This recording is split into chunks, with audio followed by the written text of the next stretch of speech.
Now to a Target 12 Investigators exclusive e-fires. With electric and hybrid vehicles growing in popularity, we examine what fire departments are doing to prepare and train on how to deal with an EV fire. Large lithium-ion batteries present a particular challenge for firefighters. And departments we talked to statewide say they're now figuring out the best tools and techniques to manage these potentially dangerous situations. Target 12 investigator Tim White joins us now live in studio with the details. Tim?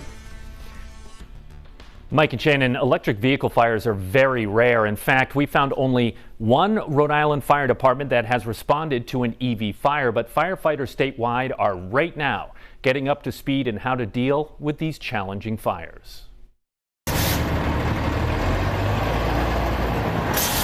Car fires are among the most dangerous for firefighters to respond to, and they happen fairly often with traditional gas-powered engines.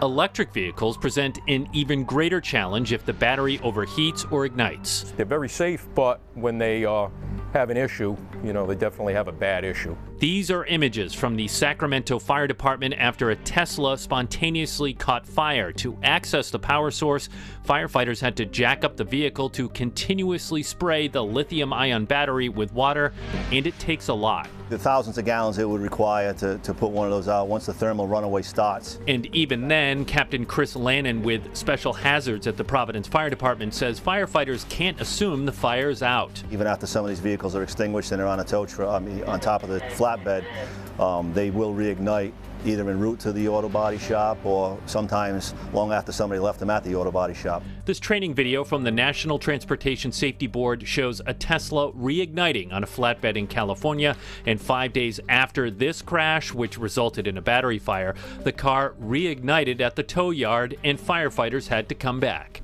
So what causes a battery in an EV or a hybrid to catch fire? Well, a primary reason is a car crash or something that causes trauma to the battery, which is normally located underneath the vehicle. Also, excessive heat or improper charging. The battery can go into what's called thermal runaway. That's when it short circuits and overheats uncontrollably.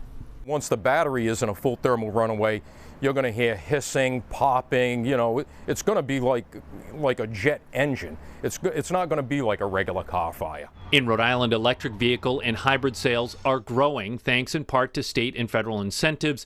The Rhode Island DMV says since 2021 there have been more than 16,000 EV and hybrid registrations. The highest number happened in January with 863 new registrations. These lithium batteries are not easy. It takes a lot of water. Tim McLaughlin is the Rhode Island fire marshal. A lot of times you have to let them burn. You just have to let them burn out completely.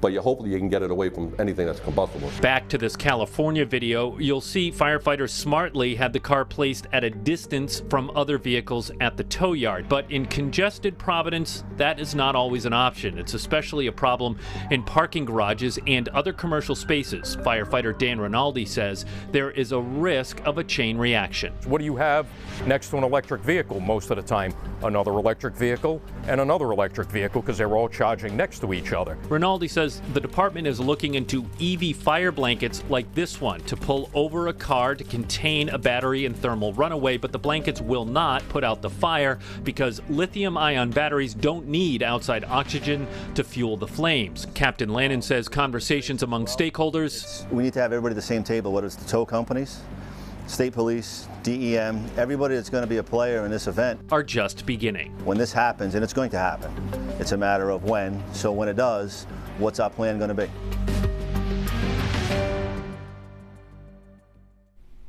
Several fire professionals I talked to say they would have no problem buying an EV or hybrid for themselves. But Mike and Shannon, what does worry them are these smaller lithium-ion batteries that power e-bikes and electric scooters. Rhode Island has already seen several fires there, and we have important information to pass along about those devices. That's coming up new at 6. That's something you always think about when you're buying these cars. Absolutely. All right, Tim, thank you very much. Thank you.